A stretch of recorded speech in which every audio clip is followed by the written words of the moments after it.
दासानुदासा, ये हमारा दास है भैया और ये हमें बुला रहा है। भगवान कहते हैं तू हमारी गुहार लगाओ तो हमारे पग में त्राण होवे चाहे ना होवे, हम वस्त्र धारण किए हों अथवा ना किए हों, लेकिन अगर हमारा भक्त हमें गुहार लगाता है तो हम जिस अवस्था में हैं उसी अवस्था में जाकर के उसका कल्याण करते हैं। जैसे ही चक्र को अनुमोदन भगवान ने किया, चक्र ने ग्राह के 2 खंड कर दिए, चक्राहम 2 खंडों में परिणित कर दिया। जैसे ही ग्राह के 2 खंड हुए,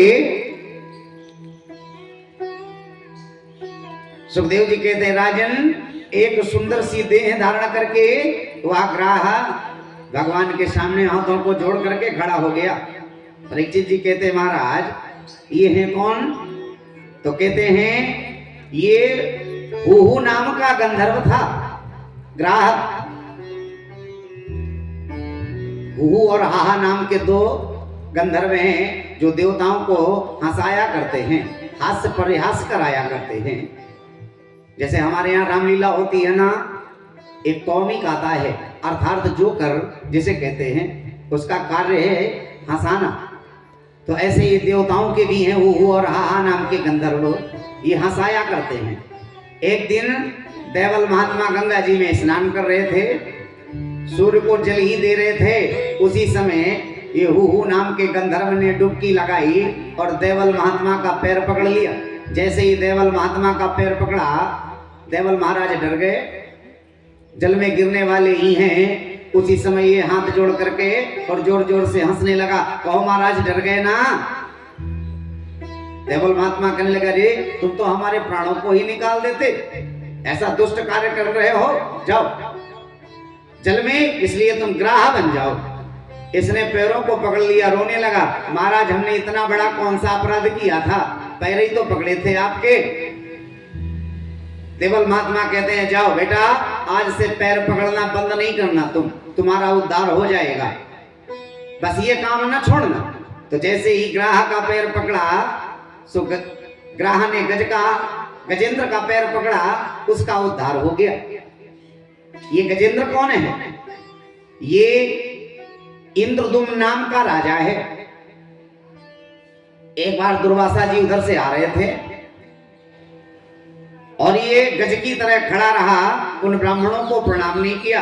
ब्राह्मणों ने श्राप दे दिया, जाओ जैसे हाथी के समान खड़े हो, गज हो जाओ। इसने भी चरणों को पकड़ लिया कि महाराज हमारा कब उद्धार होगा। महात्माओं ने कहा जब तुम्हारा पैर कोई पकड़ लेगा, जैसे आज तुमने हमारे पैर पकड़े हैं, जाओ एक दिन समय आवेगा तुम्हारा भी पैर कोई पकड़ेगा और उसी दिन तुम्हारा भी उद्धार हो जाएगा। तो इंद्रदुम्न नाम का राजा है जो गजेंद्र शरीर में होने के बावजूद भी भगवान की प्राप्ति कर ली। तो इंद्रदुम्न कहने लगा महाराज फिर हमारी बुद्धि समाप्त हो जाएगी। बोले तुम्हारा ज्ञान किसी योनि में कम होने वाला नहीं है, जाओ तुम जिस योनि में रहोगे तुम्हारा ज्ञान समाप्त नहीं होगा। तो आज वही है। तो भगवान कहते हैं कोई हमारे चरण पकड़े चाहे ना पकड़े, अगर हमारे दास के भी चरण पकड़ लेता है तो हम उसका कल्याण कर देते हैं, क्योंकि दासानुदास है। जो हमारे दास के भी चरण पकड़ ले हम उसका भी उद्धार कर देते हैं। और गजेंद्र हमारा दास है, पूर्व जन्म का राजा है, बड़ा विद्वान राजा है, लेकिन इस जन्म में आकर के वो गजेंद्र स्वरूप धारण किया है, हाथी बन गया। तो क्या करें, लेकिन दास तो हमारा ही है, इसलिए भगवान ने उसका भी उद्धार किया। अब आप जरा विचार करो, भाई किसी को करंट लगी हो और आप जा करके उसे छू लो तो करंट आपको भी लगेगी कि नहीं लगेगी? तो वैसे ही संत महात्मा कहां जुड़े रहते हैं? भगवान से। भगवान के भक्त किससे जुड़ करके रहते हैं? भगवान से। तो भगवान की वह अहेतुकी कृपा की डोर जो भक्तों से जुड़ी है, जब तुम भक्तों के चरण पकड़ लोगे या हम भक्तों के चरण पकड़ लेंगे तो जो डोर भगवान से जुड़ी है उसका स्पर्श हमारे भी तन को हो जाएगा, तो हमें भी वही आनंद प्राप्त होने लगेगा। वैसे ही बिजली का झटका लगेगा, जैसे बिजली वाले को पकड़ने से लगता है। तो दासानुदासा अगर उनके चरणों को धारण कर लोगे तो तुम्हारा भी उद्धार हो जाएगा। इसलिए भगवत भक्तों का भी आदर करना चाहिए। हम भगवान का तो आदर करते हैं, लेकिन जो भगवान से जुड़े हुए भक्त हैं उनका हम अनादर करने लगते हैं। प्यारे, आज देख लो भगवान के भक्त का कितना बड़ा महत्व है कि चरण पकड़ने से ही कल्याण हो जाता है। तो कोई भी हमें मिल जाए, प्रेम से राम राम करो। इसमें सबसे पहला हमारा है कि हमारे लक्षण मालूम हो जाते हैं कि ये सत्संगी है, अच्छी आत्मा है कि दुरात्मा है। बोलो जय श्री कृष्ण। तो जहां भी भक्त भगवान के मिल जाएं, उनके चरणों को पकड़ लो। महाराज हमारा भी कल्याण, थोड़ा निवेदन कर देना जाके, भाई आपकी अच्छी पड़ती है, इसलिए थोड़ा भोले बाबा के मंदिर में जाओ तो नंदी बाबा से कहते हो ना कि ये नंदी बाबा भोलेनाथ से हमारी गुहार लगा देना। वैसे ही भगवान तक कोई बात पहुंचानी हो गए तो भक्तों का सहारा ले लो। और ब्राह्मण भगवान को परम प्रिय हैं, क्योंकि भगवान का मुख ही है ब्राह्मण। हम ये नहीं कहते कि हम बड़े हैं, नहीं, बड़े नहीं हैं। ब्रह्म जानाति इति सा ब्राह्मण, जो ब्रह्म को जानने वाला होवे वो ब्राह्मण है। और अगर आप जाति से ब्राह्मण है और कर्म से नहीं है तो आपका ब्राह्मण होना बेकार है, क्योंकि ब्राह्मण जाति नहीं है, ब्राह्मण कर्म है प्यारे। और उस कर्म को करना पड़ेगा तभी हम ब्राह्मण हैं, नहीं तो हम तो जाति में आ गए कि बस नाम से हो गए ब्राह्मण हैं। अब आप घृणित कार्य कर रहे हो, दुर्व्यवहार कर रहे हो, समाज में असभ्यता फैला रहे हो या हृदय में दुर्भावना रखते हो, तो ऐसे घृणित कार्य करने वाला वो कोई भी हो गए, वो निशाचर है, ब्राह्मण नहीं माना जा सकता। बोलो जय श्री कृष्ण। इन्हीं के वंश में आगे एक दिन की बात है, महाराज दुर्वासा जी ने एक माला ली और विचार किया कि मैं ये इंद्र को पहनाऊंगा जाकर के। तो माला ले जाकर के इंद्र को दी। इंद्र मदांध था, इंद्र ने वो माला अपने ऐरावत हाथी पर डाल दी। जैसे ही ऐरावत हाथी पर डाली, ऐरावत ने उस माले को चरणों से कुचल दिया। ये देख करके दुर्वासा जी को क्रोध आ गया कि इतने प्रेम से मैं माला लेकर के आया था और इसने तो हमारा अपमान कर दिया। वही श्राप दे दिया, जाओ तुम श्री से हीन हो जाओ। वही इंद्र श्री से हीन हो गया। ये बात मालूम हुई दैत्यों को। शुक्राचार्य महाराज ने बताया, देखो भाई, सारी जो स्त्री थी, लक्ष्मी थी, वैभव था, बल था, वो देवताओं का समाप्त हो गया है। अगर इस समय चढ़ाई करोगे तो उन्हें पराजित कर सकते हो। सारे दैत्यों ने मिलकर के चढ़ाई की और सभी देवताओं को परास्त कर दिया। अब सब मारे मारे घूमे इधर उधर रोते हुए ब्रह्मा जी के पास गए। बोले ब्रह्मा जी, कोई उपाय बताओ जिससे हम श्री प्राप्त कर सके। एवं सत्वा गत्यो गम्मी भगवान नपुंसानुगान् श्रियं प्राप्तो बलं प्राप्तो दर्दसे मार्गदर्शनी। हे ब्रह्मन, हे ब्रह्मदेव, जिससे हमें श्री मिल सके, बल मिल सके, ऐसा कोई मार्ग हमारा प्रदर्शित करवाओ। ब्रह्मा जी बोले चलो भगवान ही से पूछा जाए। आकर के सब भगवान विष्णु के पास खड़े हो गए। प्रभु, जैसे आपने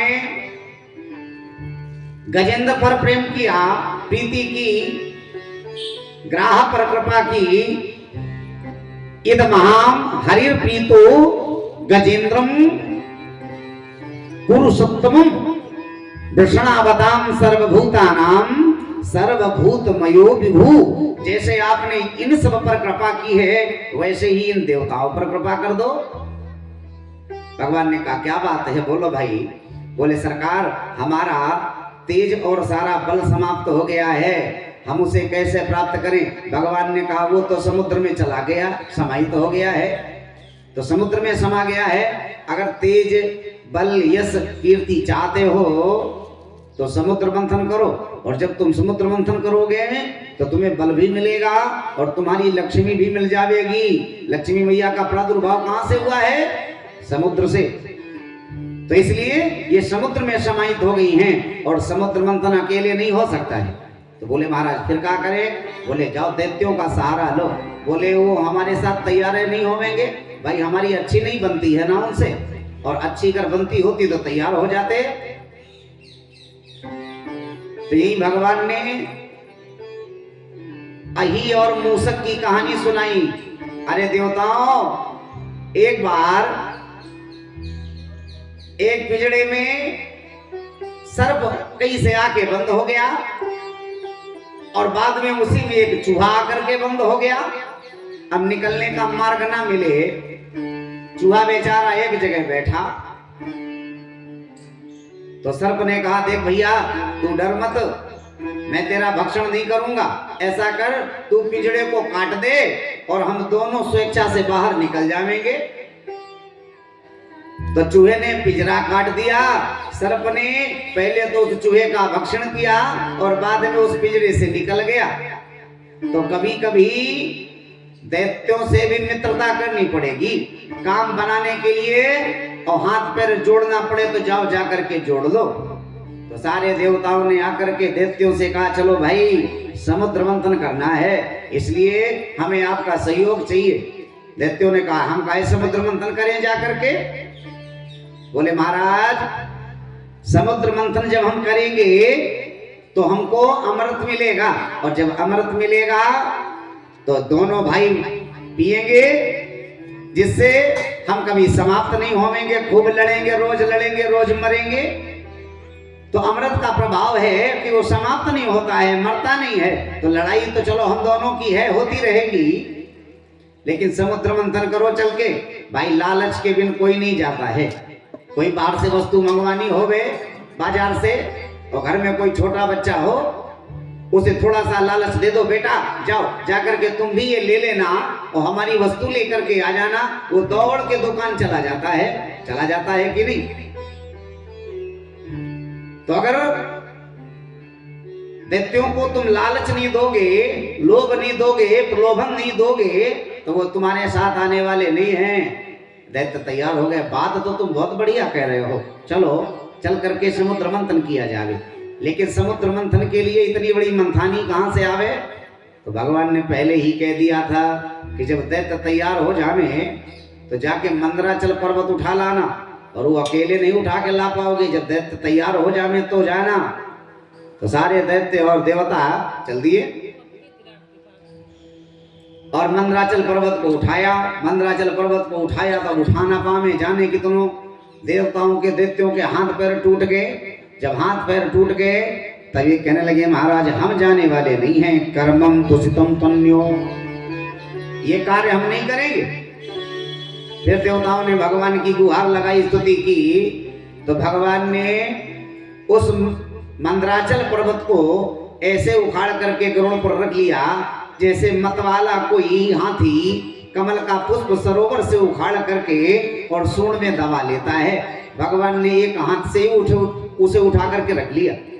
सारे देवता जय जयकार करने लगे, वारे प्रभु नमोस्तु तस्मा उपशांत शक्तये स्वराज्ये सपरिपूर्ति भूत आत्मनि गुणेषु माया चरितेषु वृत्तभी ना सज्जमानाय न भादुरत्तै सात्वं प्रसन्ना भगवान तदर्शय। भगवान ने प्रसन्नचित होकर के और उस मतवाले गज के समान मंदराचल को उठाया और ला करके समुद्र में फेंक दिया। जैसे ही समुद्र में फेंका अब मंदराचल नीचे जाने लगा। फिर देवता भगवान के पास गए, प्रभु इसका कोई आधार नहीं है भाई, इसका कोई आधार होता तो ये जल में समाहित नहीं होता। भगवान कहते जिसका कोई आधार नहीं है उसके हम आधार होते हैं। वही भगवान ने कच्छप स्वरूप धारण करके और उस मंदराचल को अपने पीठ पर धारण किया। अब इतनी बड़ी मंथानी कहां से लाई जाए? तो वासुकी नाग से कहा गया भैया अमृत तुम्हें भी पिलावेंगे, तुम्हारे मुख में विष है ना, तो अमृत निकलेगा तो अमृत तुम्हें भी मिलेगा, चलो। वासुकी नाग भी तैयार हो गए, चलो भाई हम भी चलेंगे और मंथन करवा में खूब। अब वासुकी महाराज के मुख से विष की ज्वालाएं निकलती हैं, अग्नि की ज्वालाएं। विष में ताप होता है, किसी को अगर कोई सर्प टेंशन कर ले तो उसे बड़ी गर्मी लगती है, क्योंकि ताप बढ़ जाता है। जो ब्लड सर्कुलेशन है उसमें अचानक गर्मी हो जाती है, और जब गर्मी होती है तो खून जमने लगता है। तो इनके मुख से अग्नि का ताप निकलता है। देवता कहने लगे महाराज अगर मुख की ओर हम रहेंगे तो सब गड़बड़ हो जाएगा। भगवान बोले देखो अब यहाँ थोड़ा सा बुद्धिमता का प्रयोग करो। बोले कैसे? बोले जैसे ही दैत्य में सो ये पहले ही गुहार लगाने लगना कि हम तो मुख की ओर रहेंगे, पुक्ष की ओर नहीं रहेंगे। ये मलमूत्र इत्यादि त्यागता है, इसलिए हम बड़े कुल के हैं, हम पूंछ की ओर रहने वाले नहीं हैं। उधर से दैत्य आ रहे थे और देवताओं ने शोर मचाना प्रारंभ कर दिया। जहां समाज में सब एक जैसे हो में, जहां बुद्धिमान समाज है वहां लोग एक दूसरे से पहले बात पूछते हैं तब कार्य करते हैं। लेकिन जहां दैत्य समाज हो गए वहां सब अपने अपने मन वाले होते हैं, जो मन में आवे।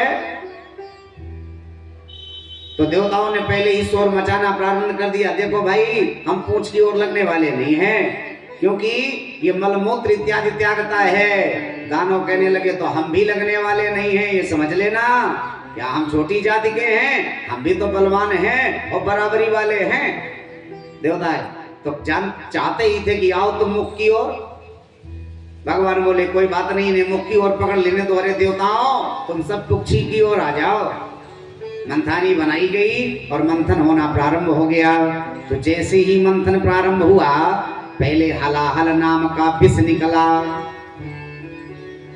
अब सब देवता और दानव खड़े, विष को कोई ना ग्रहण करे। देवता भी बोले महाराज हम धारण नहीं कर सकते, दानव भी बोले महाराज हम धारण नहीं करेंगे। उसी समय भगवान विष्णु ने भोलेनाथ को निवेदन किया, प्रभु आओ, आ करके इस विष को धारण करके, और आज से एक नाम आपका विशंभर भी होवेगा। तो आओ हे विशंभर भगवान, आकर के इस विष को धारण करो। भगवान भोलेनाथ जैसे चलने लगे, पार्वती मैया ने हाथ को पकड़ लिया, वारे बाबा कहाँ जा रहे हो? भोलेनाथ कहते हैं देवी आप चिंता न करो, कुछ भी होने वाला नहीं है। और भोलेनाथ ने आकर के उस विष को धारण किया, मुख खोला, और जैसे ही मुख खुलता है भोले बाबा का तो राम नाम का उच्चारण होता है। रा मकार है और मां उकार है। तो रकार शब्द से जितनी भी गंदगी है मुंह खुल गया, रा सारी गंदगी बाहर निकल गई और मां में बंद हो जाता है। तो इसलिए रा बोला कंठ तक आया, मां बोला कंठ में धारण हो गया। वहीं एक नाम इनका नीलकंठ भगवान पड़ गया। बोली नीलकंठ भगवान की जय। दशहरा के दिन किसका दर्शन होता है बोलो? तो इस नीलकंठ में हम भगवान शिव का दर्शन करते हैं। तभी कहते हैं कि अगर दशहरा में विजयदशमी में नीलकंठ दर्शन हो जावे तो और अच्छा रहता है।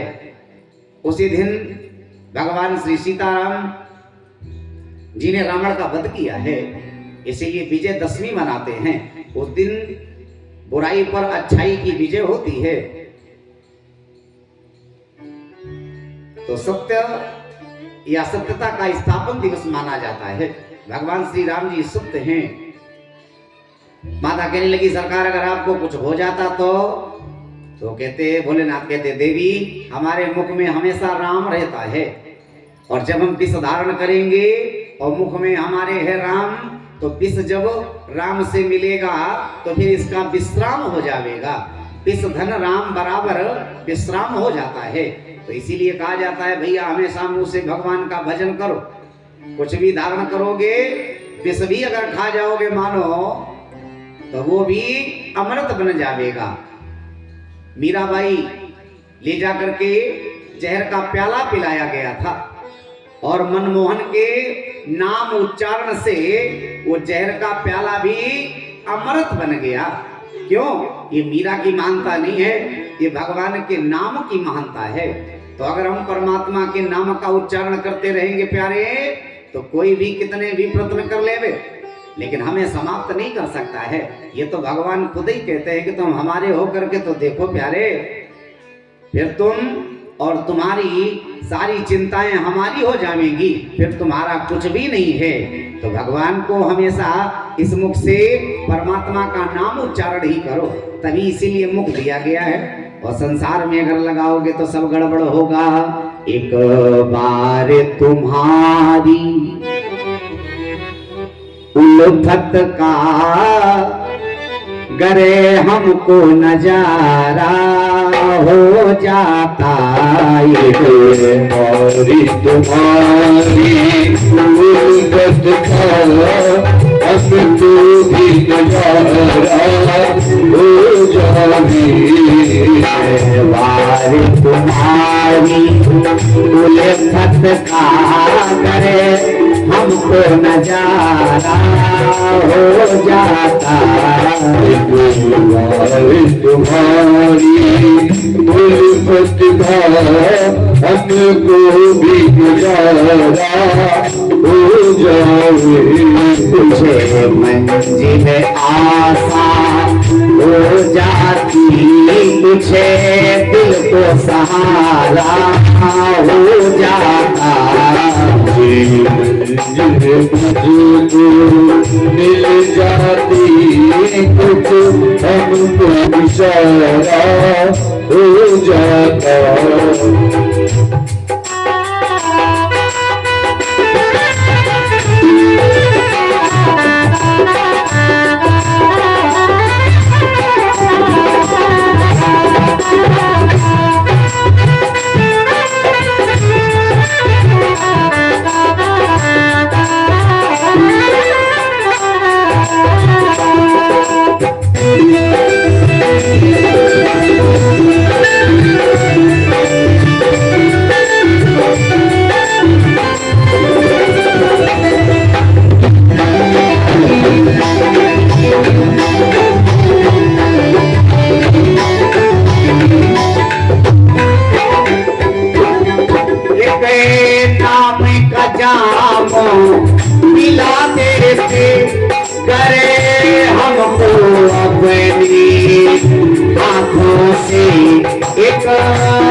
हाथों से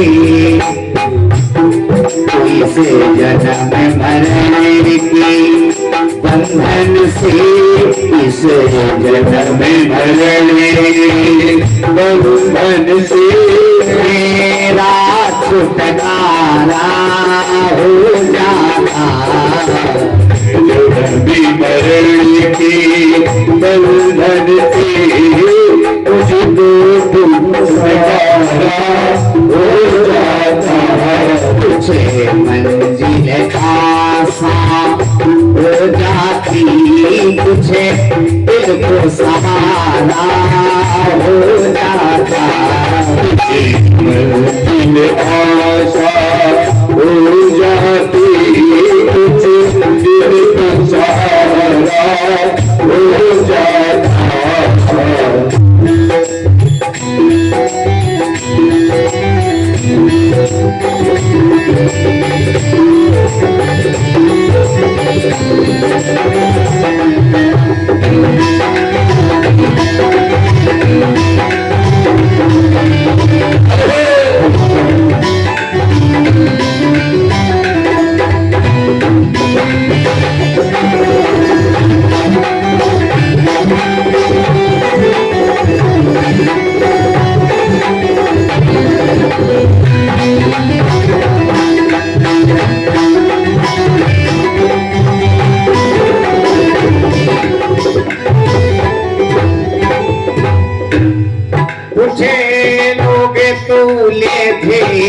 रहते हैं पानी जल को और मकानों में,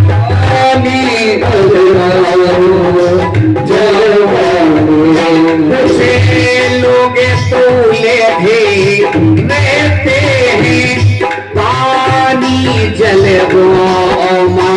मानों में दुनिया को भुलाई हम दुनिया को भुलाई अरे तेरा नजारा हो जाता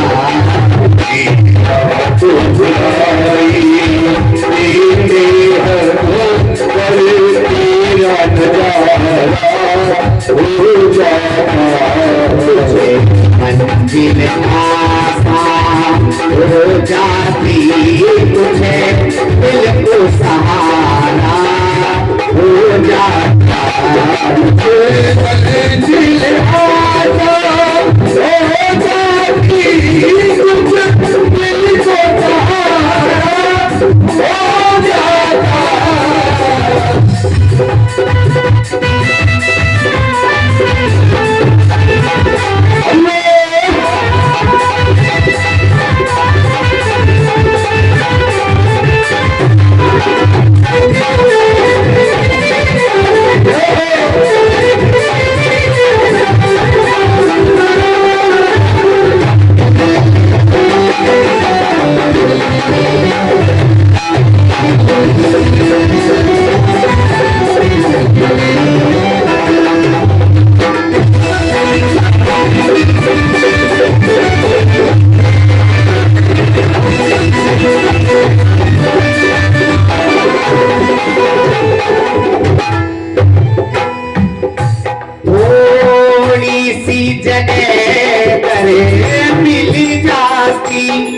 रहने को तुम्हारे चरणों में थोड़ी सी जगह घर मिल जाती रहने को अगर तेरे चरणों में तेरे इसे झूठी दुनिया से भी तेरे इसे झूठी दुनिया से भी अपना किनारा हो जाता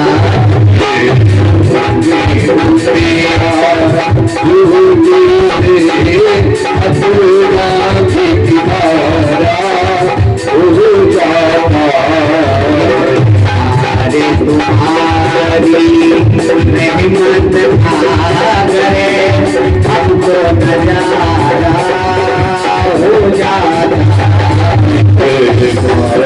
तुम्हारी रहे मत अपनी भी गुजारा हो जाता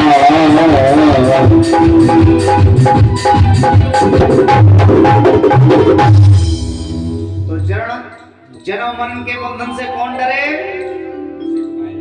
जो ब्रह्म को जाने ना और जिन्होंने स्वयं अपने कंठ में परमात्मा को धारण कर लिया है, ऐसे भूत भावन भोलेनाथ कहते देवी तुम चिंता ना करो, हमें कुछ भी होने वाला नहीं है। स्वधामना समुत्पन्ना प्रखाता जन्म कर्म भी, जन्म मृत्यु ये तो परमात्मा के हैं, ये हमारे तुम्हारे नहीं हैं। जब तक हमारे खाते में है प्यारे तब तक हमारा है, और जिस दिन से खाते में नहीं होवेगा फिर फूटी कौड़ी मिलने वाली नहीं है। तो जब देने वाला वही है तो बस उन पर आश्रित हो जाओ।